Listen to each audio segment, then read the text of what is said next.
que el Valencia estuvimos muy bien, Juventud estuvimos bien, pero creo que un poco peor.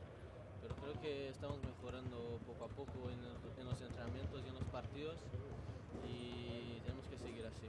Sí, bueno, intento jugar siempre con mucha confianza, hacer mi trabajo en defensa y en ataque, hacer penetraciones, buscar jugadores que están solo para tirar o para hacer canasta y sí que me he encontrado mejor estos días.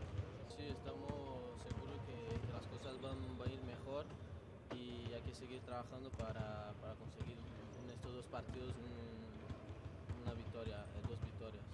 Sí, claro, yo creo que en estos momentos que estamos, todo partido que perdemos es un golpe duro, pero tenemos que seguir adelante y cada partido hacerlo mejor. No sé, yo creo que nuestros partidos son detalles, que un detalle en defensa, rebotes de ataque que nos cogen mucho, yo creo que cada detalle nos hace, o sea,